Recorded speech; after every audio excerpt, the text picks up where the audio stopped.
Assalamualaikum warahmatullahi wabarakatuh. Innal hamdalillah nahmaduhu wa nasta'inuhu wa nastaghfiruh wa na'udzu billahi min shururi anfusina wa min sayyiati a'malina may yahdihillahu fala mudilla lah wa may yudlil fala hadiyalah. Asyhadu an la ilaha illallah wahdahu la syarika lah wa asyhadu anna Muhammadan abduhu wa rasuluh. Allahumma salli wa sallim ala abdika wa rasulika Muhammad wa ala alihi wa sahbihi ajma'in. Amma ba'd. Para hadirin jamaah Masjid Al-Ikhlas yang dirahmati Allah, alhamdulillah kita bisa berjumpa kembali dalam kajian yang untuk saya 1 bulan sekali, karena 1 bulan sekali maka kitab yang kita bahas tentang amar ma'ruf nahi mungkar kita anggap selesai, dan kita ingin mengambil satu tema. Kita mencoba untuk bisa selesai walaupun secara ringkas. Tema ini kita ambil dari apa yang pernah disampaikan oleh Syekh Al-Albani rahimahullah terkait dengan fakta yang menimpa kaum muslimin dan sebab-sebabnya. Fakta di mana kaum muslimin tidak dalam keadaan baik-baik saja. Keadaan di mana kaum muslimin secara umum di dunia itu sebagai orang yang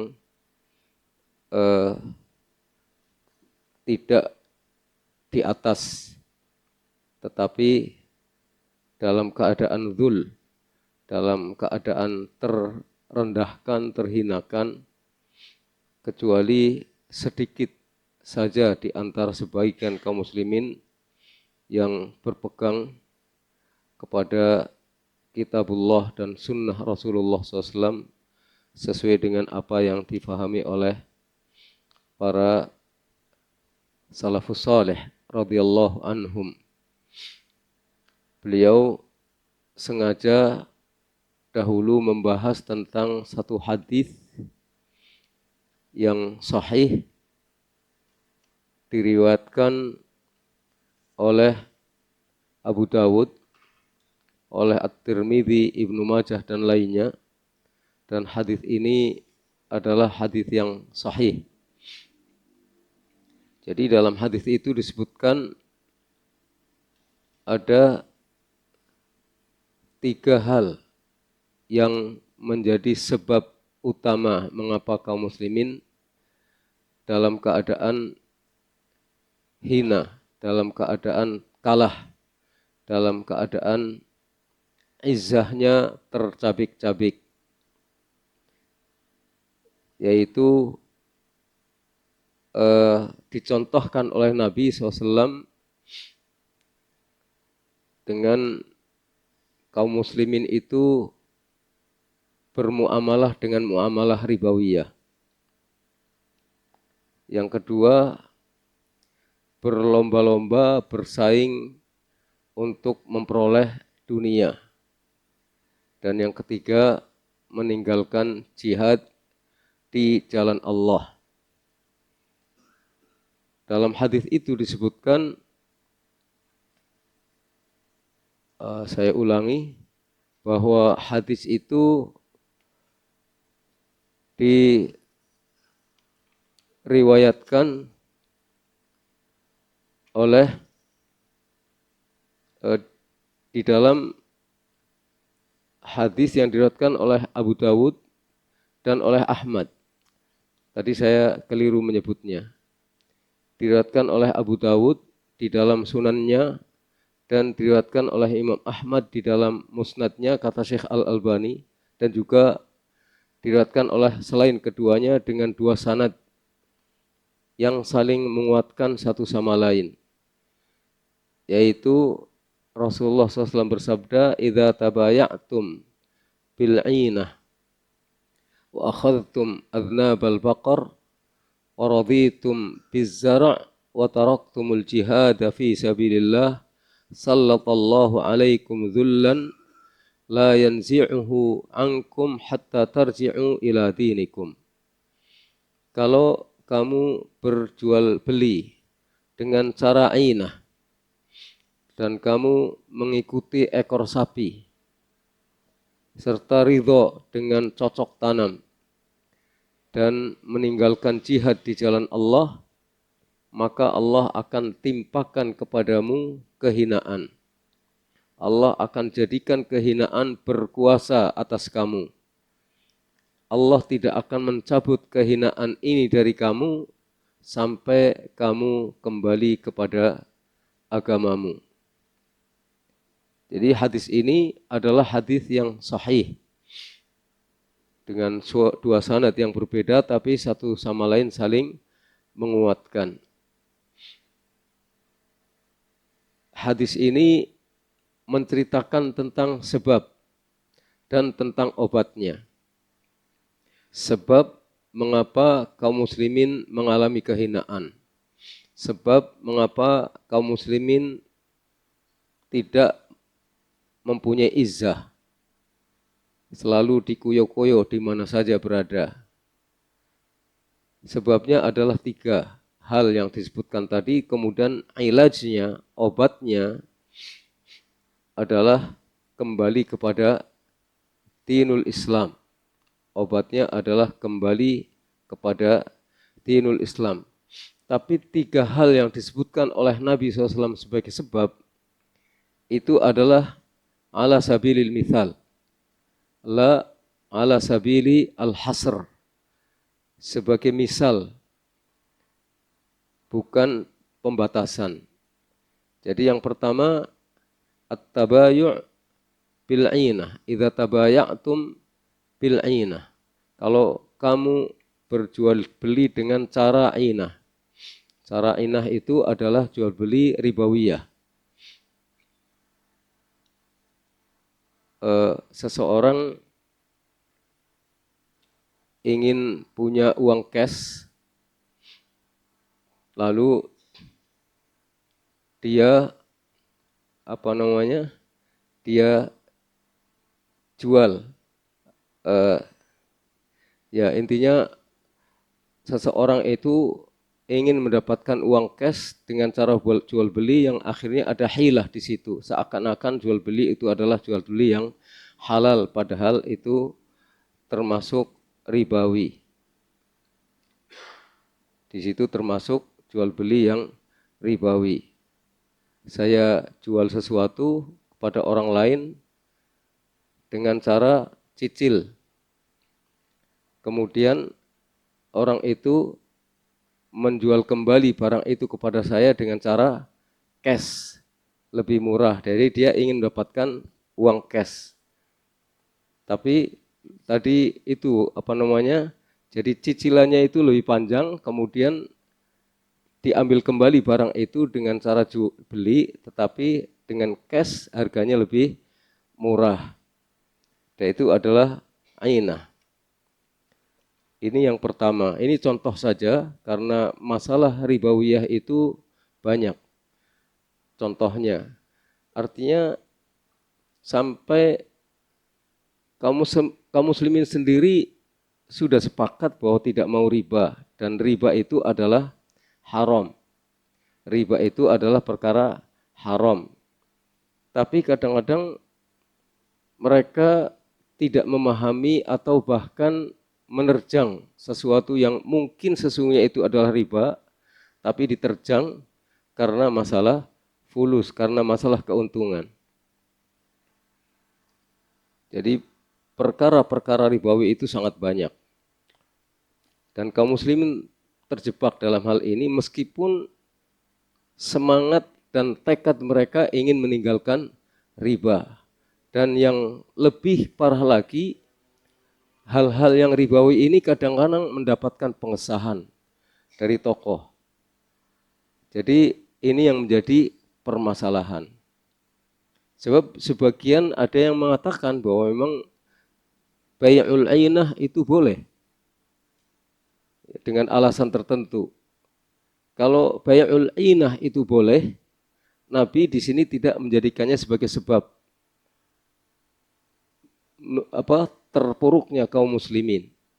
Kalau bai'ul ainah itu boleh, maka tidak akan menjadi sebab terpuruknya kaum mukminin. Jadi di sini perlu kita waspadai hal-hal yang semacam ini. Ini contoh saja, tapi muamalah ribawiyah itu banyak sekali contohnya. Yang kedua, wa akhadhtum adnabal baqari wa raditum bizar'.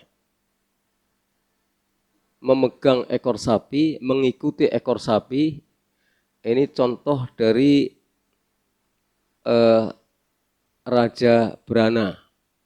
Ya, artinya harta benda yang menjadi kebanggaan dari sebagian orang. Jadi lambang daripada kekayaan itu adalah memegang ekor sapi. Artinya dia ternaknya itu dipelihara. Ternaknya itu difikirkan sampai melalaikan kewajiban. Waradhitum bizara', begitu juga bertani, bercocok tanam, padahal bertani dan bercocok tanam itu aslinya tidak mengapa. Bahkan ketika kita tahu bahwa hari kiamat besok akan terjadi, kalau kita masih bisa menanam pohon, tanam itu berpahala. Cuma masalahnya ketika orang ridho dengan cocok tanam dan memegang ekor sapi, mengikuti ekor sapi, kemudian melalaikan kewajiban-kewajiban. Karena yang menjadi fokus bagi dia adalah bagaimana dunianya terkumpul untuk dia. Jadi yang dikatakan Rasulullah SAW ini adalah lambang orang ngejar-ngejar dunia. Sampai nabrak-nabrak. Sampai tidak kenal teman, tidak kenal kawan. Yang penting untung bagi saya, kawan tergeletak misalnya nggak ada masalah. Ini berebut masalah dunia. Akibatnya apa? Akibat dari jual beli dengan sistem riba dan mengejar-ngejar dunia, meninggalkan kewajiban. Contoh dari kewajiban yang ditinggalkan adalah jihad fi sabilillah. Contoh dari kewajiban yang ditinggalkan oleh kaum muslimin adalah jihad fi sabilillah. Lah solusinya apa? Apakah solusinya kita meninggalkan riba? Apakah solusinya kita tinggalkan cocok tanam dan tinggalkan beternak? Atau solusinya kita berjihad di jalan Allah? Kan pertanyaannya itu. Jadi solusinya apakah kita tinggalkan riba? Kalau kita tinggalkan riba, semua kaum muslimin saya rasa sepakat untuk meninggalkan riba. Hanya tidak tahu yang riba yang mana, yang tidak riba yang mana. Kalau kita ingin beternak, atau kita tinggalkan beternak, kita tinggalkan cocok tanam, padahal itu mungkin menjadi satu kewajiban bagi kepala keluarga untuk mencari nafkah, untuk mencari harta yang bisa mencukupi kehidupan dirinya dan kehidupan rumah tangganya. Kalau kita tinggalkan berarti kita duduk berpakung tangan, tidak ngapa-ngapain. Atau kita berjihad. Kita berjihad. Tapi berjihad juga sama, membutuhkan ilmu. Apakah ini benar-benar jihad atau ini bukan jihad? Apakah ini jihad sesuai dengan ketentuan-ketentuan atau tidak sesuai dengan ketentuan-ketentuan? Seperti yang mungkin berkembang saat ini. Kalau kita membaca grup-grup WA, mungkin masing-masing kita itu punya grup-grup WA dari teman-teman sekolah zaman dahulu, atau komunitas-komunitas yang kita miliki lalu kita masuk anggota grup, kita baca itu akan melihat bagaimana kualitas berpikir mereka tentang hidup ini, tentang tingkat pemahaman mereka kepada Islam. Jadi kita tahu betapa kayaknya cuma sedikit yang paham tentang Islam. Mayoritas tidak paham tentang Islam, dan ini fakta. Ini adalah kenyataan. Kalau kita ingin meninggalkan riba, kita punya semangat itu. Tapi bagaimana cara meninggalkan riba? Nah, apa saja yang riba? Apa saja yang tidak riba? Kalau kita mencari harta, juga satu sisi itu merupakan kewajiban atau minimal sunnah. Bisa haram ketika di dalam mencari harta benda itu kita tidak berpedoman pada yang diajarkan oleh Rasulullah SAW. Saking semangatnya mencari harta, akhirnya waktunya sholat ditinggal. Sholat. Banyak kewajiban yang ditinggalkan. Di antaranya adalah jihad. Kalau kita ingin kembali kepada jihad, jihad yang mana yang akan kita lakukan? Mengikuti siapa? Nah, jadi solusinya adalah hatta tarji'u ila dinikum. Kalau kita kembali kepada agama, itu solusi. Sehingga kita faham mana yang halal, mana yang haram, mana yang wajib, mana yang tidak wajib, mana yang boleh kita lakukan, mana yang tidak boleh kita lakukan. Kalau kita berjihad, juga kita tahu seperti apa jihad. Jihad itu harus ikhlas. Makanya pada zaman Rasulullah SAW, ada seseorang yang berperang, dalam pertempurannya dia luar biasa, membunuh banyak orang. Kata sebagian sahabat, wah dia masuk surga. Kata Rasulullah, enggak, dia masuk neraka. Kok bisa masuk neraka? Dia adalah seorang pejuang, seorang mujahid di jalan Allah, membela Islam bersama-sama kaum muslimin. Ternyata sabda Rasulullah ini kemudian ingin diketahui oleh para sahabat. Kok kenapa sih masuk neraka? Diikuti orang itu dalam jihadnya, ya, membunuh banyak orang musuh. Akhirnya dia terluka, merasa malu sebagai jagoan perang, bisa terkena senjata musuh, akhirnya dia bunuh diri. Dari situ maka sahabat tahu, oh itu sebabnya mengapa dia masuk neraka. Nah, jadi di situ dibutuhkan pedoman dalam berjihad, ikhlas, mengikuti petunjuk-petunjuk Rasulullah SAW. Nah, dengan kembali kepada ajaran Islam, maka diharapkan Allah akan mencabut kehinaan yang menimpa kaum muslimin. Kira-kira begitu enggak? Jadi harus begitu.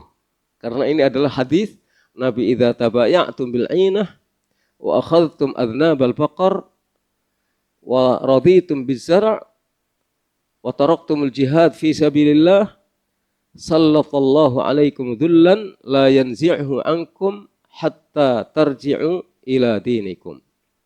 Jadi maknanya sudah kita jelaskan tadi. Sampai kamu kembali kepada agamamu. Sekarang semua orang Islam sepakat bahwa solusi satu-satunya adalah kembali kepada agama. Solusi satu-satunya, semua firqah yang ada itu, iya betul, kita harus kembali kepada agama. Coba kita dengarkan di mana saja.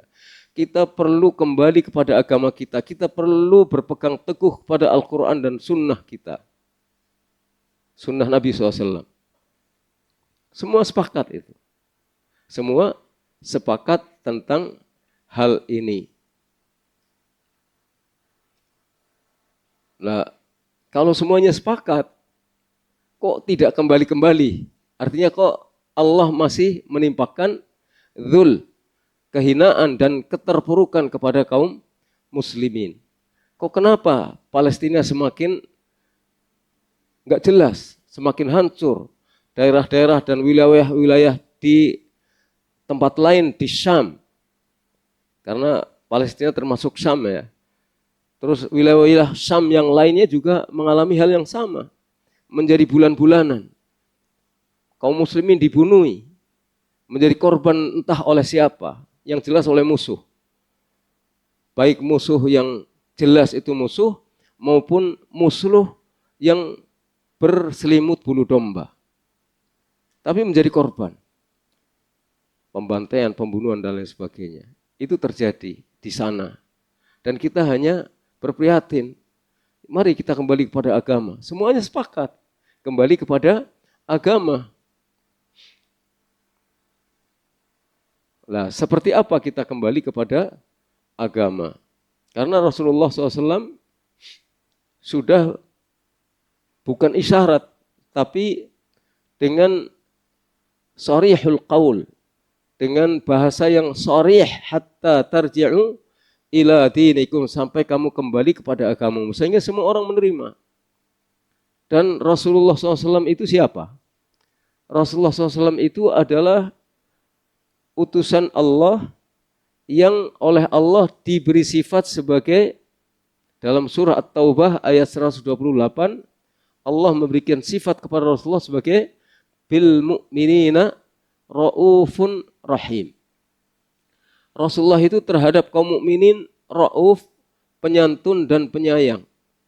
Betapa santunnya Nabi kepada umat Islam, betapa penyayangnya Nabi kepada umatnya.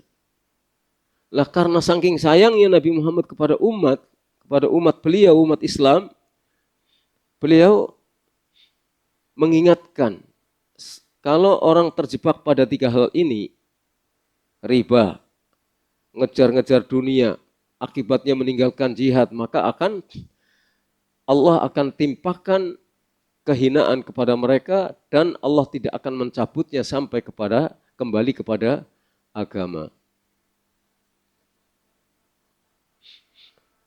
Jadi seperti apa? Jadi ada pepatah yang mengatakan bahwa kullun yadda'i waslan bilaila wa laila la tuqirru bidzalik wa laila la tuqirru bidzalik. Jadi semuanya mengaku punya hubungan dengan Laila, tapi Laila tidak mengakui punya hubungan dengan mereka. Laila tidak pernah mengakui, saya hanya tersenyum saja kok sudah menganggap saya itu mau sama dia.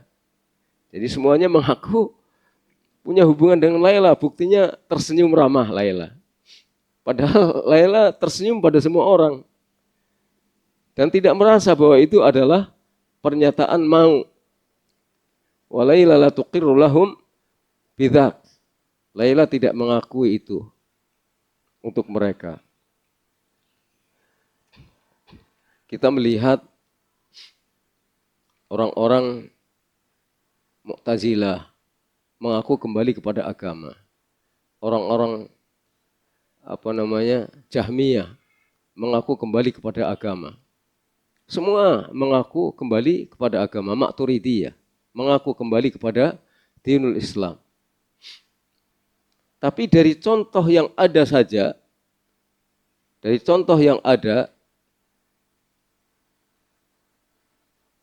idza tabaya'tum bil 'ainah, maka banyak di antara mereka yang membolehkan perdagangan inah. Padahal itu adalah hilah supaya sesuatu yang haram menjadi terlihat halal. Begitu juga berebut harta sampai tega untuk menyakiti saudaranya karena harta. Kita jumlahnya sedikit sudah cakar-cakaran, ya sudah sedikit, terus kita berebut pengaruh, berebut kesempatan untuk mendapatkan harta atau yang lain. Jadi tidak semestinya kita melakukan hal yang semacam itu. Kemudian akhirnya meninggalkan jihad yang disyariatkan oleh Allah Subhanahu wa taala.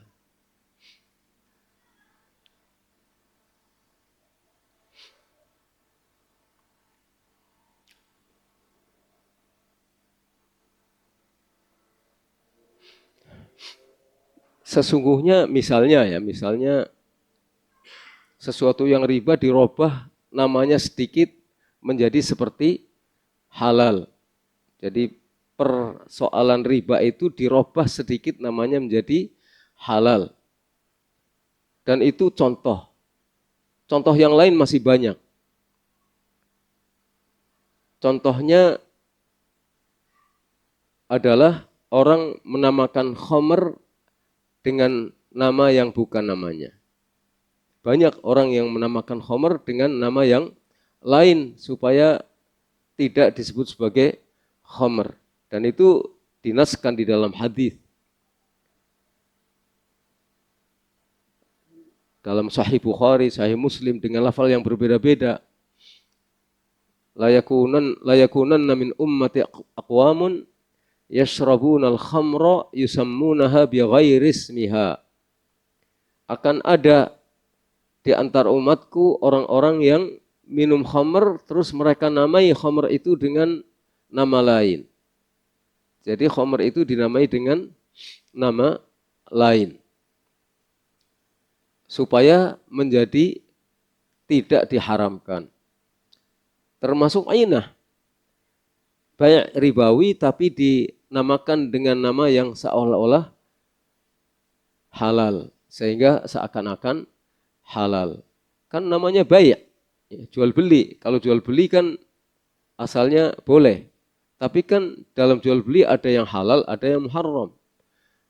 Ada yang caranya halal, ada yang caranya muharram. Ada zat yang dijualnya halal, ada zat yang dijualnya haram. Kemudian yang halal, zat yang dijual halal, apakah cara di dalam jual beli itu halal atau haram? Itu ada. Begitu juga terkait dengan masalah riba. Jadi selama Rasulullah SAW menyebutkan bahwa bai'ul ainah, jual beli ainah, itu menjadi sebab kaum muslimin tertimpa oleh dzul, oleh keterpurukan dan oleh kehinaan, maka itu adalah perkara yang sesungguhnya diharamkan oleh Rasulullah Shallallahu Alaihi Wasallam.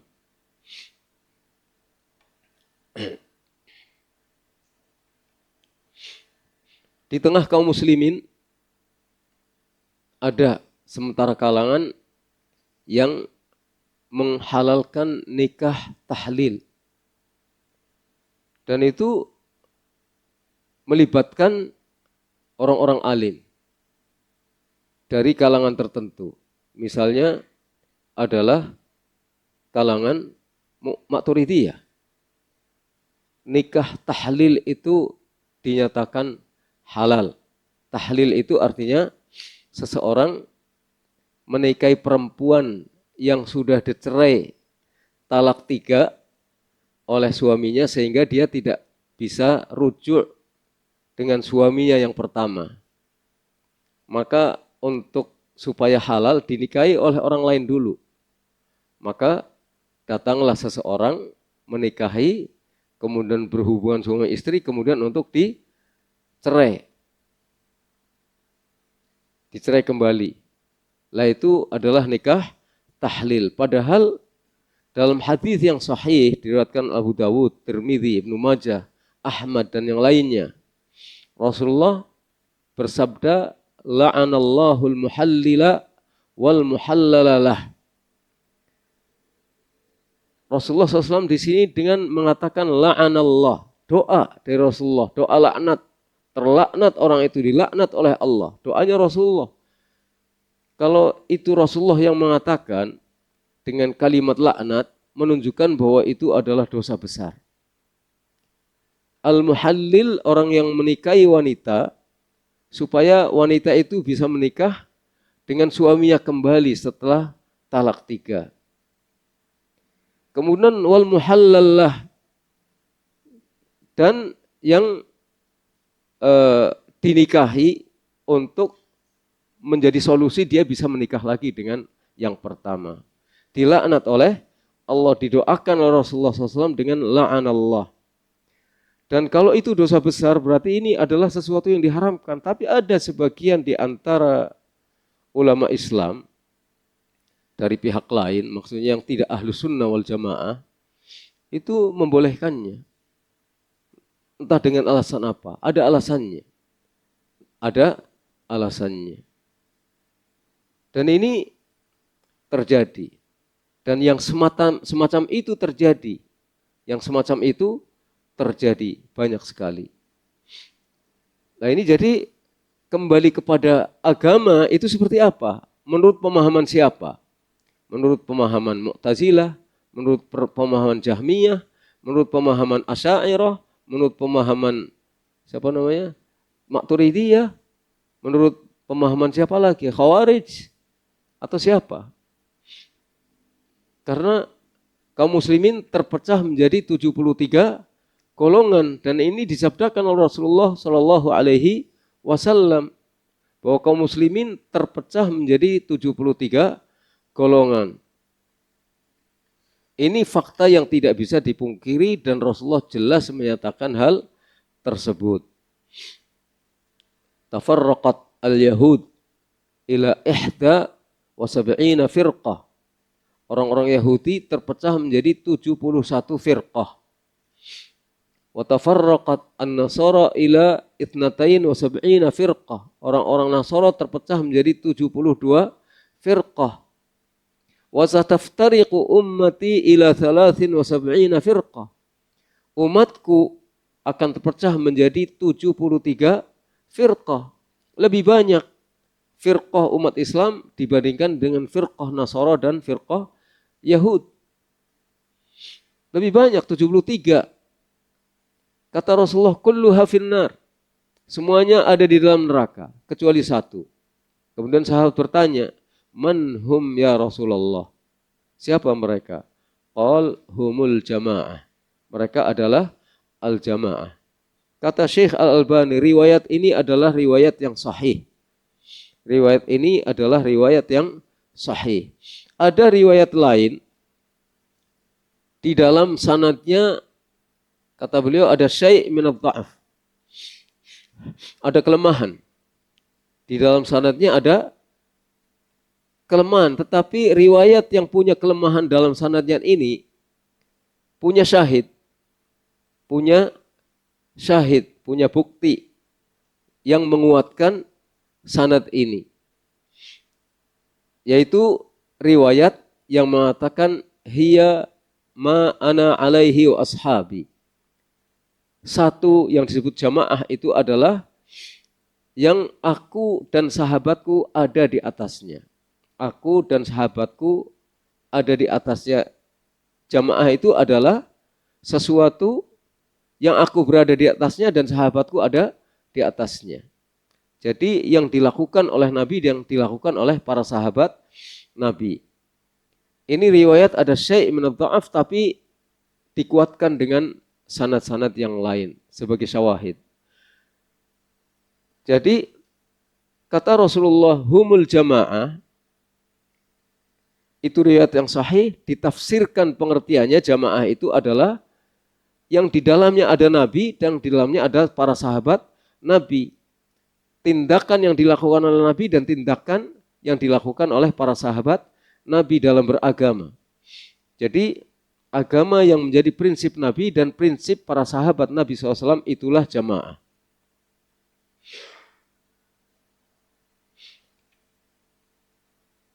Ikhwani rahimani wa rahimakumullah wa akhwati.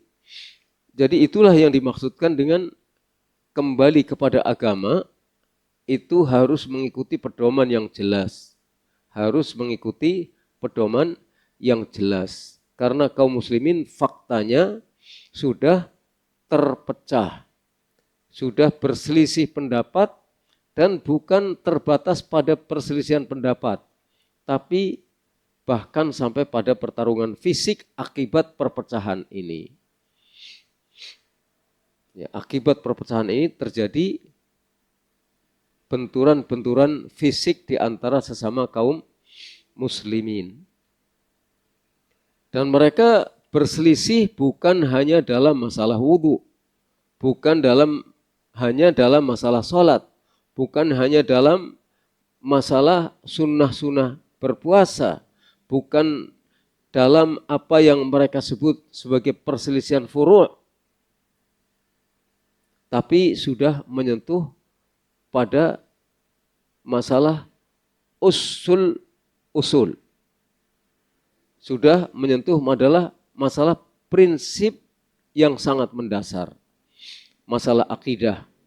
Perbedaan pendapat sudah tidak hanya dalam masalah furu' atau yang kita sebut ijtihadiyah, tapi juga menyangkut masalah prinsip, yaitu masalah usuluddin, masalah akidah. Sehingga kalau kaum muslimin sudah berbeda pendapat dan berselisih, bertengkar dalam masalah usul dan masalah furu', lalu yang jadi pegangan kita itu siapa? Mereka mengatakan bahwa perselisihan seluruh kaum muslimin itu hanya masalah usul, bahkan dengan Syiah Rafidhah. Disebutkan itu cuma furu', itu cuma tata cara sholatnya saja yang beda. Kalau mereka menjamak seluruhnya 5 waktu, atau misalnya sholat jamaknya itu zuhur dipepetkan ke asar, terus sholat dengan asar pada waktunya. Ini madhab Hanafiyah. Ketika ingin menjamak sholat. Ya, ini madhabnya Hanafiyah, bukan madhabnya mereka. Kalau Syiah itu kan ada jamak seluruh waktu sholat. Zuhur, asar, maghrib, isya, subuh jadi satu. Kemudian kaki itu tidak dicuci tetapi diusap saja. Itu madhab fikih. Tapi yang paling pokok perbedaannya adalah masalah akidah. Perbedaannya adalah masalah akidah yang menyentuh kemusyrikan, ya, yang menyentuh masalah asyirku billah. Ditambah lagi dengan ungkapan-ungkapan dari banyak tokoh dalam rangka untuk mempersatukan kalimat kaum muslimin. Apa? Ikhtilafu ummati rahmah. Ikhtilafu ummati rahmah. Perselisihan di antara umatku rahmat. Akhirnya kan setiap golongan itu memandang orang lain harus mengikuti saya. Minimal tidak nyalah-nyalahkan. Minimal tidak nyalah-nyalahkan. Itu seperti orang berhitung. Sama-sama kita berhitunglah. Gitu. Kalau saya salah mengalihkan 2 kali 2 sama dengan 5, ya dimaklumi saja. Jadi nggak boleh disalahkan. Kalau ujian tulis tentang matematika, gurunya itu harus membenarkan semua muridnya. Ada yang menjawab 2 kali 2, 4. Ada yang menjawab 2 kali 2, 5. Ada yang menjawab 2 kali 2, 2. Dinilai semuanya dengan nilai benar. Ya nggak bisa seperti itu. Yang salah harus dinyatakan salah. Yang benar harus dinyatakan benar. Kalau itu masalah matematika, masalah agama yang lebih terang dari masalah matematika tentang iman kepada Allah, tentang ibadah kepada Allah, ya harus dijelaskan bahwa ini yang benar, ini yang salah. Ini yang benar, itu yang salah. Apalagi menyangkut masalah akidah. Jadi yang perlu kita fahami, perselisihan yang mereka anggap itu sebagai perselisihan furu', itu akan bisa meluas pada perselisihan usul. Akan bisa melebar pada perselisihan usul. Coba, kalau kita amati orang-orang yang mengajak orang kembali kepada madhab. Lama-lama tidak berpegang pada Al-Quran dan Sunnah, tapi berpegang pada pemimpin madhabnya. Madhab itu sudah ada dan tidak bisa ditentang. Mau mengambil madhab silahkan, tapi jangan mengajak orang kembali kepada madhab. Akhirnya dia akan mengabaikan nas Alkitab wa Sunnah. Yang penting madhab saya begitu. Quran mau bicara apa terserah. Sunnah mau bicara apa terserah. Yang penting madhab saya. Akhirnya begitu.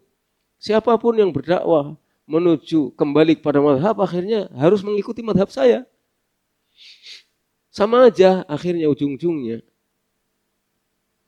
Jadi harus mengajak orang kembali kepada kitabullah dan sunnah Nabi SAW, mengikuti apa yang difahami oleh para salafus salih radhiyallahu anhum. Dan di sana ada hal-hal yang sudah menjadi kesepakatan bersama. Ada hal-hal yang sudah menjadi kesepakatan bersama. Mana yang merupakan kesepakatan para sahabat dan mana yang bukan merupakan kesepakatan para sahabat. Masalah akidah adalah masalah yang terpenting. Kalau masalah akidah itu sebenarnya masalahnya apa saja? Kita kan akidahnya akidah Islam. Akidah itu yang menjadikan hati kita terikat pada Islam. Kan begitu. Akidah Islam itu artinya sesuatu yang menjadi hati kita terikat pada Islam itu sendiri. Tapi akidah Islam itu mencakup apa saja. Terus kita mengikuti akidah para salafus salih, ahlus sunnah wal jamaah. Ahlus sunnah wal jamaah itu siapa? Kan perlu kita kaji itu. Jadi kita perlu mengkaji itu ahlus sunnah wal jamaah itu siapa. Bukan sekedar nama dipampang di baliho-baliho atau di tembok-tembok. Saya ahlus sunnah wal jamaah. Enggak cukup itu. Walaupun itu baik, tapi tidak cukup. Jualan nama itu tidak cukup. Buktikan. Karena kullun yadda'i waslan bilaila. Wa laila la tuqirru lahum bidzaka. Semuanya ngaku ahlus sunnah wal jamaah. Semua ngaku berpegang pada Al-Quran dan Sunnah. Tapi jangan-jangan ahlus sunnah berlepas diri dari orang itu. Jangan-jangan Al-Quran dan Sunnah itu jauh berbeda. Al-Quran dan Sunnah di sini, dianya di sana.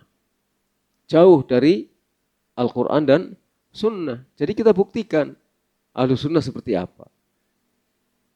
Secara umum, Ahlus Sunnah adalah yang tidak pernah terikat oleh siapapun dan oleh apapun dalam beragama kecuali dengan sunnah Nabi SAW. Itu Ahlus Sunnah wal Jamaah dan terikat dengan jamaahnya Nabi SAW. Dalam beragama, adapun Masjid Al-Ikhlas punya DKM, ada ketentuan-ketentuan yang tidak bertentangan dengan Islam, kita ikut di dalamnya nggak apa-apa. Buat yayasan karena yayasan itu ada, tapi jangan sampai yayasan itu menjadi agama. Yayasan itu menjadi yayasan dakwah sosial, yayasan keagamaan, tapi bukan menjadi agama. Yayasan bukan agama, dia wadah saja untuk berdakwah, untuk membantu orang-orang yang membutuhkan. Lah ini jangan dijadikan sebagai prinsip al-wala wal bara. Jangan dijadikan sebagai prinsip al-wala wal bara. Kalau tidak wala sama saya, misalnya nama yayasannya atau organisasinya adalah organisasi Ahlus Sunnah wal Jamaah. Lalu yang tidak masuk ini berarti bukan Ahlus Sunnah wal Jamaah. Kan lucu itu, jadi nggak ada keanggotaan. Keanggotaannya itu nggak pakai kartu, tapi pengakuan dari Allah SWT.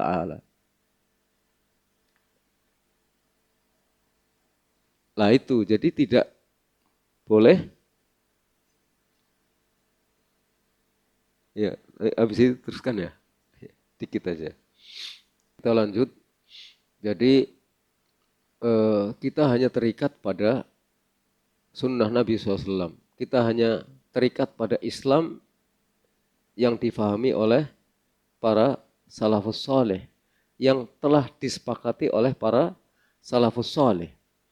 Nah, kemudian ada masalah-masalah pokok, yang masalah pokok itu adalah masalah-masalah akidah. Akidah itu mencakup iman kepada Allah. Dan iman kepada Allah itu mencakup iman terhadap rububiyah Allah, iman terhadap uluhiyah Allah, iman terhadap asma wa sifat Allah. Di dalam memahami 3 tauhid ini nggak boleh menyimpang, nggak boleh menyimpang. Nah, itu ahlu sunnah wal jamaah. Kemudian iman kepada para malaikat. Di dalam memahami masalah malaikat juga harus benar. Ada memahami dalam pengertian detail-detail dari para malaikat yang kita tahu detailnya. Kemudian ada memahami secara ijmal, secara garis besar, yang tidak bisa kita ketahui detail-detailnya. Kemudian memahami kitab-kitab Allah. Yang terakhir adalah Al-Quranul Karim. Kitab yang terakhir adalah Al-Quranul Karim. Mengimani kitab Allah, mengimani Al-Quranul Karim, berarti mengimani semua berita yang ada dalam Al-Quran. Dan mengimani semua hukum yang ada di dalam Al-Quran. Karena karena Al-Quran itu isinya berita dan hukum. Berita dan hukum. Beritanya harus kita percayai, kita imani. Hukumnya juga kita imani dan kita laksanakan. Kemudian iman kepada para Rasul Allah. Rasul yang terakhir adalah Nabi kita Muhammad SAW.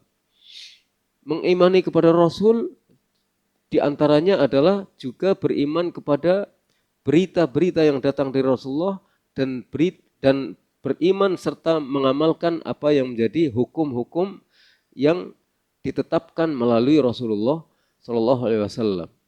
Sekarang banyak kaum muslimin yang tidak percaya dengan berita Al-Quran, yang tidak percaya dengan berita Rasulullah. Lalu di mana letak imannya kepada Rasul?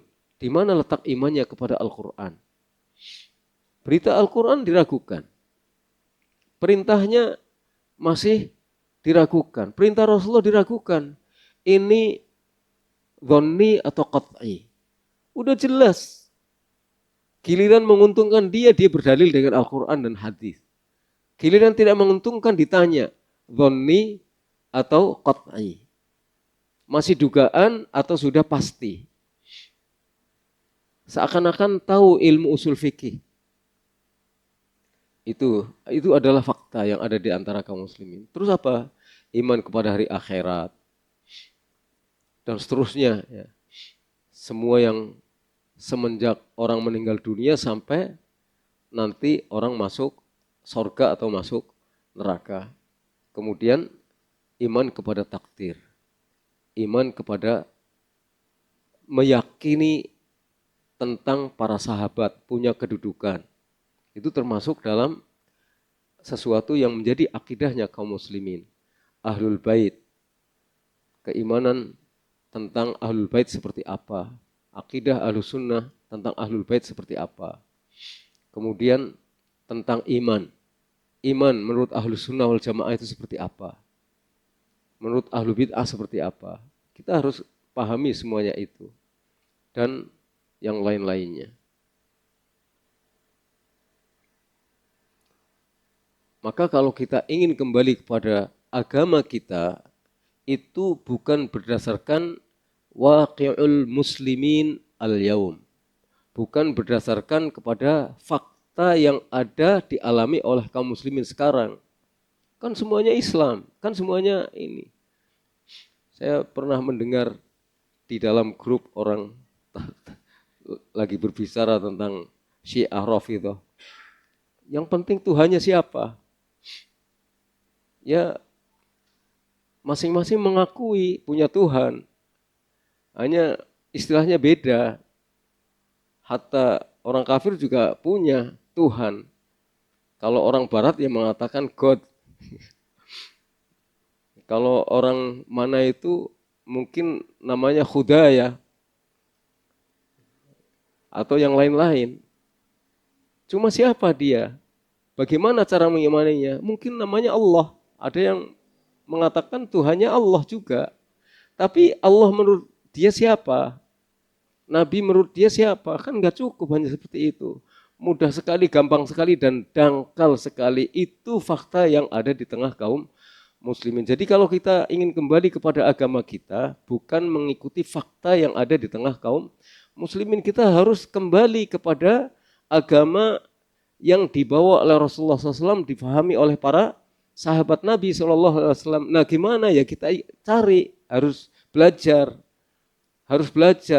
dan kita ajak umat Islam. Ya satu-satu nggak apa-apa, kan yang kita inginkan itu, yang kita menjadi perhatian kita itu bukan apakah kita sukses mengajak orang kembali kepada Islam yang benar atau tidak. Itu bukan urusan kita, karena hidayah dan taufik ada di tangan Allah SWT, tidak di tangan kita. Tapi kita berusaha.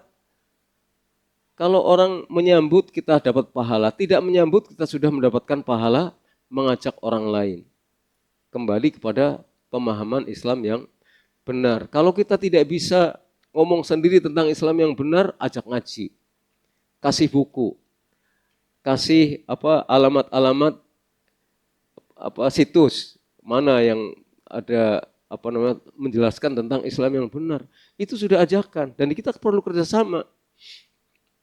Karena yayasan itu sudah menjadi fakta banyak, ya kerjasama dengan yayasan yang lain. Jangan berebut masa melalui yayasan ini. Kita sayangnya gitu itu. Bertengkar karena yayasan. Subhanallah, kita jumlahnya sedikit, bertengkar. Malu-maluin, apalagi diangkat ya nasru al-fahisha atau nasru kelemahan-kelemahan teman-temannya sendiri. Subhanallah, janganlah begitu. Hendaknya kita menahan diri. Kok toh kita nggak rugi secara apa-apa, paling rugi dunia saja. Kita dihina, udahlah sabar aja. Kalau kita dihina oleh teman kita, ya sabar saja. Kita ingatkan kalau memungkinkan. Kalau kita memang salah, ya kita bertaubat saja dari kesalahan-kesalahan itu. Dan kita bekerja sama, ta'awun. Ajak orang untuk kembali kepada Islam yang benar. Bisa atau tidak bisa adalah itu urusan Allah SWT. Artinya berhasil atau tidak kita mengajak orang mendapatkan hidayah atau tidak orang, itu bukan kita yang memberikan hidayah, tapi Allah SWT yang memberikan hidayah. Jadi jalan terus itu. Pokoknya yang kita ketahui, kita disuruh jalan di jalan yang benar itu. Gitu kan. Udah itu saja yang kita jalankan. Taufik sudah di tangan Allah SWT. Yang penting kita tidak menyimpang di dalam menempuh jalur ini. Tidak menyimpang di dalam menempuh jalur dakwah ini. Supaya kita tidak terjerumus dalam kesalahan. Nah, ini saja yang bisa saya sampaikan pada kesempatan malam ini. Mudah-mudahan bermanfaat. Ya, itu saja. Mudah-mudahan kita senantiasa mendapatkan taufik dari Allah SWT untuk istiqomah berpegang pada manhaj yang hak ini, karena nggak boleh kita ragu berpegang pada manhaj yang hak ini. Jadi kembali kepada ajaran Islam sesuai dengan apa yang difahami oleh para sahabat Nabi dan para salafus soleh. Kalau kita ragu, berarti kemungkinan kita berpikir mereka salah di dalam memahami ini. Orang yang sebelumnya, orang yang sesudahnya itu benar. Lah ini namanya tuduhan keji kepada para sahabat radhiyallahu anhum ajma'in. Jadi kita nggak boleh ragu bahwa ini adalah manhaj yang hak dan harus kita tempuh, dan nggak mengapa kita sebutkan bahwa ini adalah manhaj yang hak. Cuma karena orang tidak paham, jadi kita menyampaikannya dengan cara yang hikmah. Nggak kita sebut semuanya sesat gitu ya. Ya pelan-pelan saja, ya salah itu. Salah, yang benar ini. Itu kalau ingin benar begini caranya. Ya, itu saja. Wassalamualaikum warahmatullahi wabarakatuh. Assalamualaikum warahmatullahi wabarakatuh.